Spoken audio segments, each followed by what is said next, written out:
Hello दोस्तों, कैसे आप सब लोग। लेके आए हैं हम एक कहानी फिर से छोटी सी।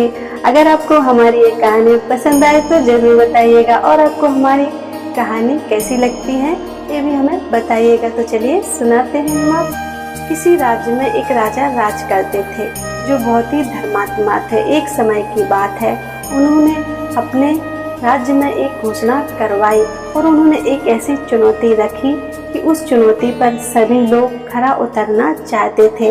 उन्होंने अपने राज्य में यह घोषणा करवाई कि जो भी व्यक्ति ने अपना जीवन भर सादगी और सच्चाई से बिताया होगा तो मैं उसको सम्मान इनाम से नवाजूंगा।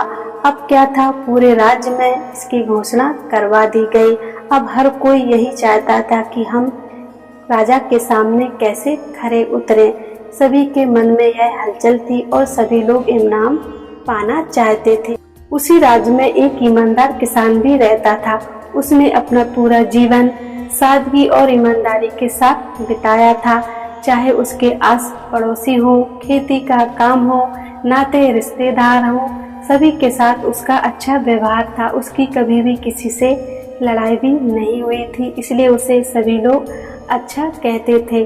तो उसने सोचा कि हम भी इस चुनौती का हिस्सा बनते हैं, क्योंकि यह घोषणा पूरे राज्य में की गई थी, हर गली मोहल्ले में। तो उसने भी सोचा कि मैं भी राजा के पास जाऊंगा और इस चुनौती का हिस्सा बनूंगा। अब वो राजा के पास गया। अब वह किसान भी राजा के राज दरबार में पहुंच गया और एक कोने में जाके खड़ा हो गया। उसने क्या देखा, वहां पर बहुत सारे लोग राजा को अपनी ईमानदारी के किस्से सुना रहे थे, क्योंकि पूरे राज्य के लोगों ने इस चुनौती का सामना किया था और राजा के सामने पेश हुए थे और सभी लोग अपनी ईमानदारी के किस्से राजा को बता रहे थे। अब राजा की नज़र उस गरीब किसान पे पड़ी तो उसने अपने मंत्रियों से कहा कि जाओ उस गरीब किसान को बुला के लाओ जो एक कुन्ने में खड़ा हुआ है।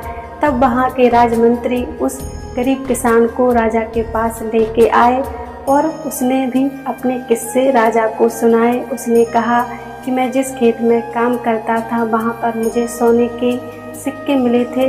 जो असली मालिक था तो मैंने उसको वो सिक्के लौटा दिए थे, और किसी कारणवश गलती से उसके पड़ोसी की अनाज की बोरी उसके घर आ गई थी, तो उसने पूरी ईमानदारी से अपने पड़ोसियों को उन बोरियों को लौटा दिया था। इसी तरह राजा को उसने बहुत सारे अपने ईमानदारी के किस्से सुनाए। राजा बहुत ही प्रभावित हुआ और राजा ने पता लगवाया कि ये बातें इसकी सही हैं कि नहीं। सारी बातें सही निकली। राजा ने उसको पूरे राज्य में सम्मानित किया, नई जन्मभूमि दी और बहुत सारे सोने के सिक्के, हीरे जवाहरात दिए, नया घर दिया और पूरे राज्य में उसको सम्मानित किया गया। सभी लोग उसके गुणगान गा रहे थे। हर किसी के मुंह पर उसी का गुणगान था कि वह किसान कितना ईमानदार था। पूरे राज्य में उस गरीब किसान की चर्चा हो रही थी। हर किसी के मुंह पर बस उसी किसान का नाम था कि राजा ने देखो उसे कितना मान सम्मान दिया, नई जन्मभूमि दी, नया घर दिया, सोना जवाहरात हीरे मोती सब कुछ दिया। इस घटना से सभी लोग प्रेरित हुए, पूरा राज्य प्रेरित हुआ और सभी ने सच्चाई का मार्ग अपनाया। यह घटना पूरे राज्य में ईमानदारी और सच्चाई को उजागर करने वाली एक महत्वपूर्ण घटना बन गई। अब हम सच्चाई के मार्ग पर चलेंगे तो कठिनाइयाँ तो आएंगी, बुराइयाँ भी सहनी पड़ेंगी।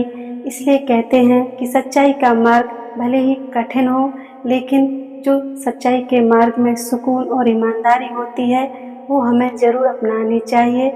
चाहे हमारे जीवन में कितनी ही कठिनाइयाँ आ जाएं या हमें कितनी ही कठिनाइयाँ सहनी पड़े।